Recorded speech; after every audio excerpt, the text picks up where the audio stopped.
Assalamualaikum warahmatullahi wabarakatuh. Warahmatullahi wabarakatuh. Kami dari kelompok 1 bagian A yang beranggotakan saya sendiri, Khairunisa, sebagai moderator, kemudian Lisa sebagai pemateri, dan Maria Ulfah Abdul Aziz sebagai pemateri. Kami akan menjelaskan materi tentang menulis teks proposal penelitian dan kegiatan. Proposal penelitian berisikan masalah utama tentang suatu penelitian, juga langkah-langkah dalam memecahkan masalah tersebut. Dalam proposal penelitian juga terdapat latar belakang, ide-ide pemecahan masalah, analisis sementara, dan tujuan dari penelitian tersebut. Latar belakang masalah merupakan informasi yang tersusun sistematis berkenaan dengan fenomena dan masalah problematik yang menarik untuk diteliti. Identifikasi masalah didefinisikan sebagai upaya untuk menjelaskan masalah dan membuat penjelasan dapat diukur. Identifikasi ini dilakukan sebagai langkah awal penelitian. Jadi secara ringkas, identifikasi adalah mendefinisikan masalah penelitian. Selanjutnya akan dilanjutkan oleh Lisa. Kepada Lisa saya persilahkan. Terima kasih kepada moderator. Saya akan melanjutkan. Penjelasan batasan masalah penelitian adalah suatu hal yang sangat penting dalam mendekatkan pada pokok permasalahan yang akan dibahas. Batasan masalah adalah ruang lingkup masalah atau upaya membatasi ruang lingkup masalah yang terlalu luas atau lebar sehingga penelitian itu lebih bisa fokus untuk dilakukan. Manfaat penelitian yang pertama, manfaat teoretis. Secara teoretis, penelitian ini bermanfaat dalam hal pengembangan model-model pembelajaran yang hasil penelitian ini nantinya juga akan bermanfaat bagi pengembangan pembelajaran berbasis internet. Yang kedua, manfaat praktis.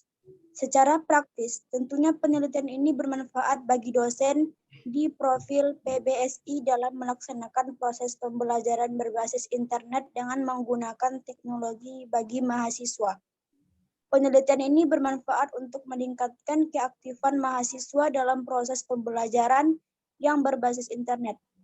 Nantinya ketika menjadi guru, diharapkan mereka mampu menciptakan model dan media pembelajaran yang inovatif dan berbasis IT.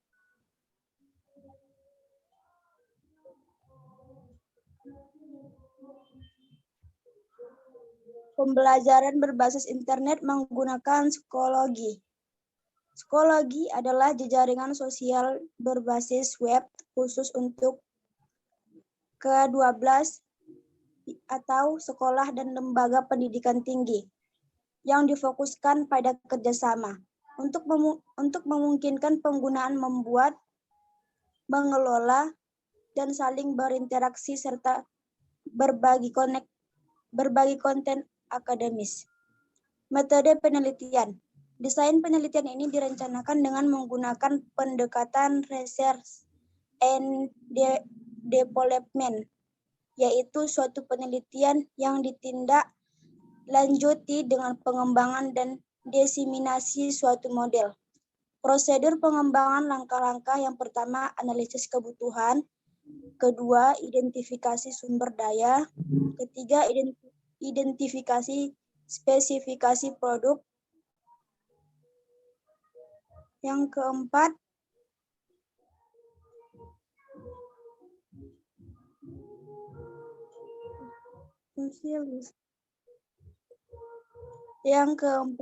pengembangan produk. Yang kelima, uji internal. Dan keenam, uji eksternal. Ketujuh, produksi. Baik, selanjutnya akan dilanjutkan oleh teman saya, Maria Ulfah. Oke, terima kasih. Saya akan melanjutkan materi dari Lisa. Teknik pengumpulan data penelitian pengembangan ini menggunakan 3 macam metode pengumpulan data. Ketiga metode tersebut yaitu 1. Observasi. Observasi pada penelitian ini dilakukan untuk menginventarisasi sumber belajar dan sumber daya prodi. 2. Angket. Instrumen yang digunakan pada metode ini adalah angket yang digunakan untuk menganalisis kebutuhan dosen dan mahasiswa. 3. Tes khusus. Metode tes khusus digunakan untuk mengetahui tingkat efektivitas produk yang dihasilkan sebagai media pembelajaran. Teknik analisis data, teknik analisis angket, analisis kebutuhan yang diperoleh dari dosen dan mahasiswa digunakan untuk menyusun latar belakang dan mengetahui tingkat kebutuhan produk yang dikembangkan. Data keseluruhan materi pembelajaran dan desain pada produk diperoleh dari ahli materi dan ahli desain melalui uji validasi ahli. Oke, terima kasih. Saya kembalikan kepada moderator. Terima kasih kepada teman-teman yang sudah menjelaskan materi tadi. Selanjutnya bagi yang ingin bertanya bisa langsung melalui kolom chat. Terima kasih.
Baik, doa saya akan menjawab pertanyaan dari Sukaisi.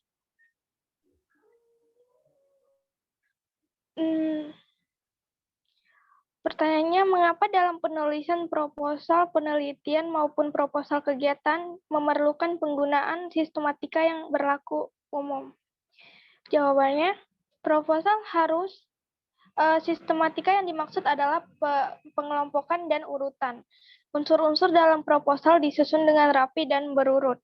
Proposal harus sistematis agar mudah dipahami oleh orang yang menerima proposal. Jika tidak sistematis, maka pembaca akan kebingungan.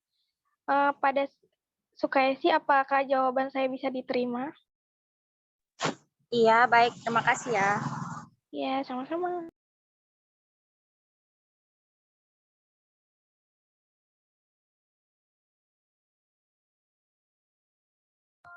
Baiklah, saya akan menjawab pertanyaan dari Ratnasari. Pertanyaannya itu, apakah tujuan yang paling umum dari pembuatan proposal? Jadi tujuan yang paling umum itu yaitu yang pertama untuk memperoleh izin atau persetujuan yang didukung dari suatu pihak terhadap rancangan rencana yang nantinya akan dilakukan. Dan yang kedua yaitu diguna untuk mendapatkan dana sponsor melalui kerjasama dengan pihak yang lain. Kepada Ratnasari, apakah jawaban saya bisa diterima? Baik, terima kasih ya untuk jawabannya. Sama-sama.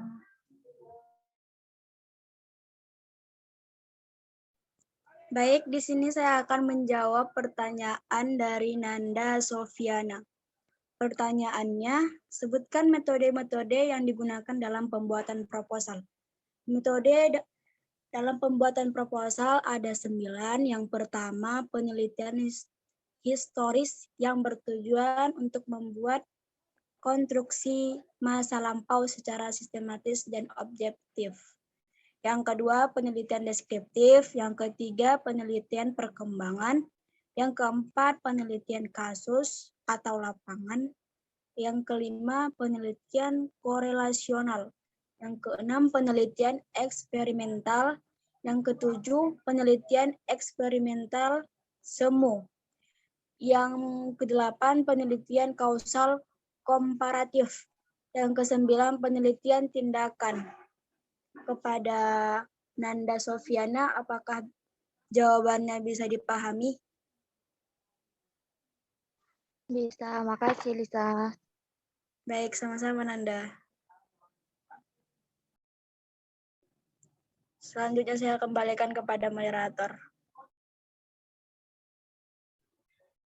Baiklah, cukup sekian presentasi dan tanya jawab dari kelompok kami. Apabila banyak kekurangan, kami mohon maaf. Wabil akhir, wassalamualaikum warahmatullahi wabarakatuh. Waalaikumsalam warahmatullahi wabarakatuh.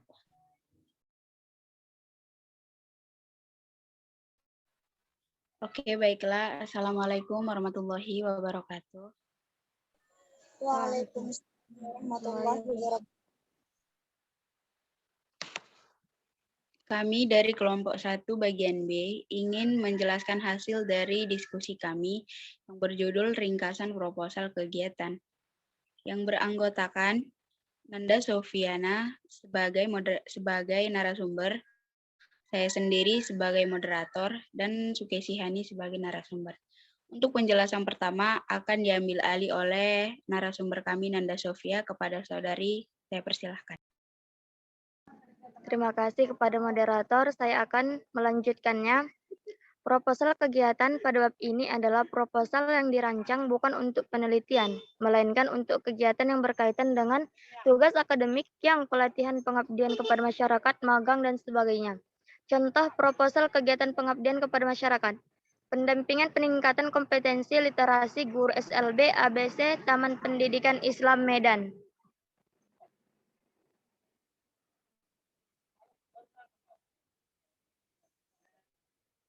Ringkasan, mulai tahun 2017, Gerakan Literasi Nasional atau disebut GLN berfokus kepada sosialisasi integrasi literasi dalam semua mata pelajaran. Literasi yang dimaksud tidak lagi diartikan sempit, yakni hanya membaca dan menulis, tetapi kemampuan mengakses, mencerna, dan memanfaatkan informasi secara cerdas pada semua mata pelajaran. Pembelajaran bahasa Indonesia mempunyai kedudukan yang penting dalam kurikulum 2013. Karena bahasa Indonesia berfungsi sebagai wadah untuk menyampaikan ilmu pengetahuan, tidak terkecuali kepada anak berkebutuhan khusus di sekolah luar biasa atau SLB, ABC Taman Pendidikan Islam Medan. Kegiatan program kemitraan masyarakat ataupun disebut PKM yang diusulkan ini bertujuan untuk meningkatkan kompetensi guru di SLB, ABC Taman Pendidikan Islam dalam melakukan kegiatan literasi. Metode pendekatan yang ditawarkan pada kegiatan PKM ini adalah pendampingan penuh dengan tahapan. Yang pertama, pertemuan awal kepada guru mitra. Yang kedua, pelatihan intensif. Ketiga, PGD dan simulasi. Dan keempat, praktik mengajar di kelas sesungguhnya. Serta yang kelima, evaluasi hasil kegiatan praktik. Dan mungkin sampai di sini yang saya sampaikan. Kepada moderator, saya persilahkan. Terima kasih kepada saudari yang bersedia untuk menjelaskan materinya. Selanjutnya akan diambil alih oleh Hani. Kepada saudari, saya persilahkan. Baik, saya akan melanjutkan materi yang telah dijelaskan oleh teman saya. Bab 1 pendahuluan, 1 analisis saya. Bab 1 pendahuluan, 1 analisis situs. Awalnya istilah literasi dimaknai sebagai kemampuan seseorang membaca dan menulis. Saat ini literasi berkembang meliputi proses membaca, menulis, berbicara, mendengar, membayangkan, dan melihat atau Kudet dan Hasid 2002. Menurut Caldwell 2008 menjelaskan terdapat dua proses yang terjadi ketika seseorang melakukan kegiatan membaca. Pertama, pembaca melakukan pengkodean baik secara perseptual maupun konseptual atau perceptual and konseptual decoding. Kedua, pembaca menghubungkan unit ide, memakai detail informasi, dan membangun mikrostruktur dan makrostruktur.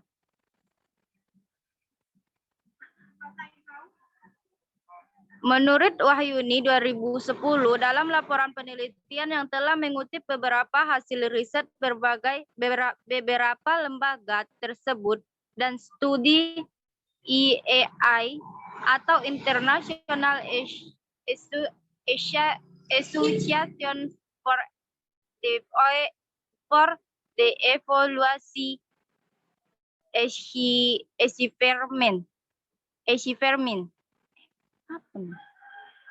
di Asia Timur menunjukkan bahwa tingkat terendah membaca anak-anak dipegang oleh negara Indonesia. Kajian PIRLS atau Progress in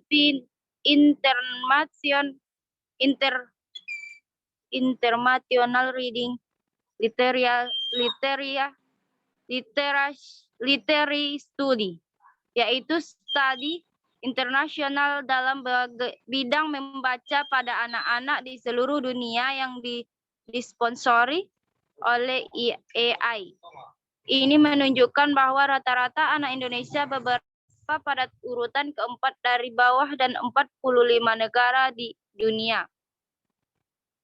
Pada dokumen UNDP dalam Human Development Report 2000 melaporkan bahwa angka melek huruf orang dewasa di Indonesia hanya 65,5%, sedangkan Malaysia sudah mencapai 86,4%, dan negara-negara maju seperti Australia, Jepang, Inggris, Jerman, dan Amerika Serikat umumnya sudah mencapai 99,0%. Hal yang sama yang ditunjukkan oleh hasil penelitian yang dilakukan The World Coast Literature Nations Central Connecticut State University atau 2016 mengungkapkan bahwa minat baca masyarakat Indonesia berada pada peringkat 60 dari 61 negara yang diteliti. Indonesia hanya satu peringkat di Indonesia, Botswana, dan di bawah Thailand yang berada pada peringkat 59. Gerakan literasi bagi ABK juga didukung oleh Permendikbud nomor 23 tahun 2015 tentang penumbuhan budi pekerti yang mencantumkan kebiasaan 15 menit membaca sebelum pelajaran dimulai.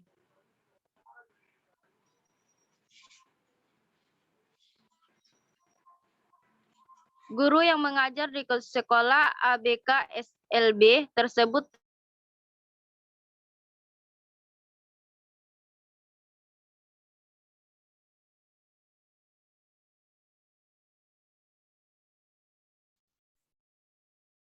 yang dihadapi sekolah mitra adalah rendahnya kompetensi literasi guru-guru di SLB ABC TPI Medan. Dan melalui kegiatan PKM di sini guru-guru memberikan pelatihan untuk meningkatkan kompetensi literasi dasar berupa mendongeng, menyarikan isi buku dan cipta dan baca puisi.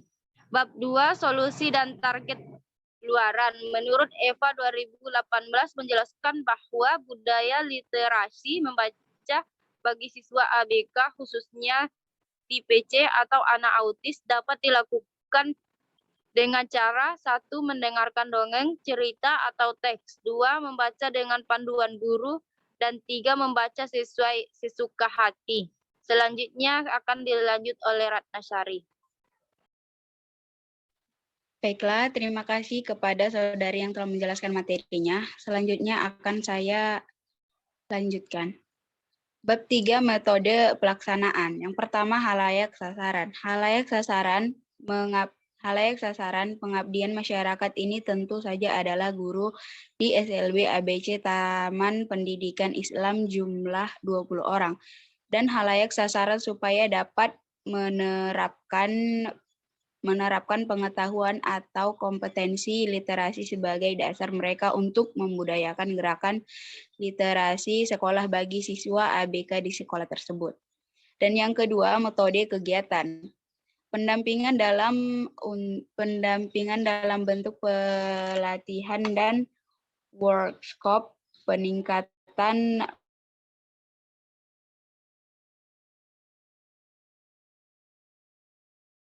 literasi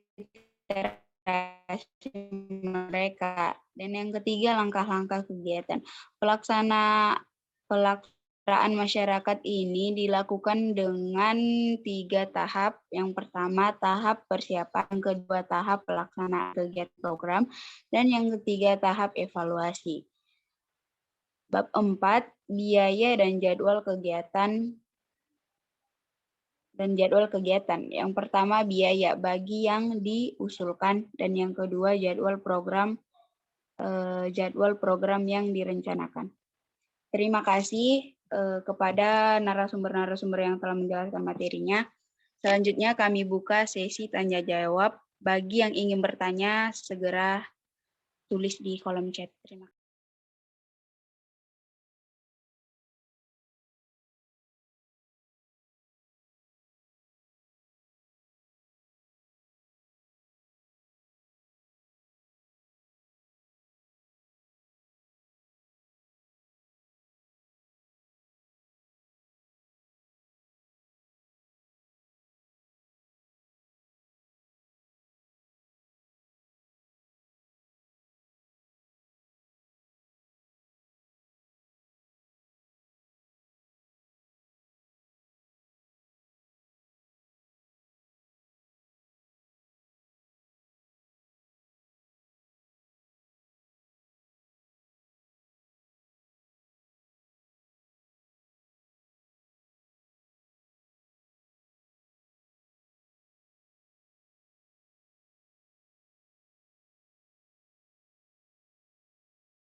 Baiklah, saya akan menjawab pertanyaan dari Nisa, yaitu apa manfaat proposal kegiatan.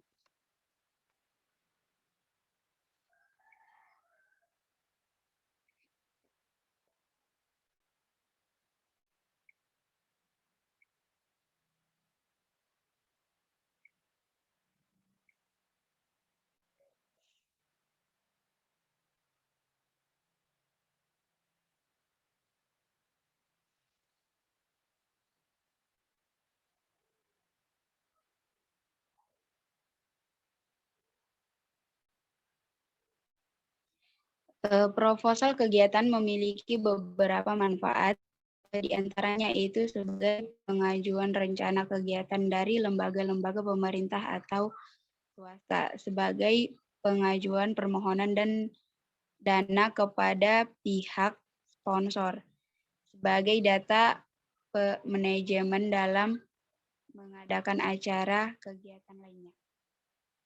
Terima kasih. Apakah jawaban saya bisa terima? Iya, saya terima. Terima kasih.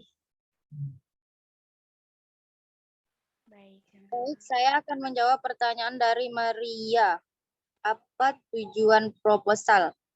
Tujuannya adalah agar kita bisa memperoleh sponsor untuk acara tersebut. Sobat proposal juga digunakan untuk memperoleh izin kegiatan. Misalnya untuk peringatan ulang tahun sekolah, proposal digunakan untuk mengajukan izin kegiatan kepada kepala sekolah.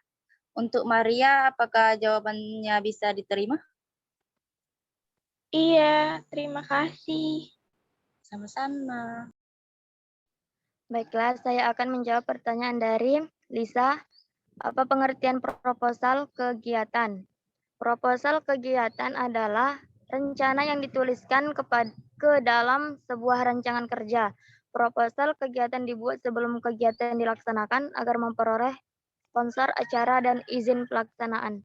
Apakah Lisa bisa mendengarkan jawaban saya? Baik, terima kasih Nanda.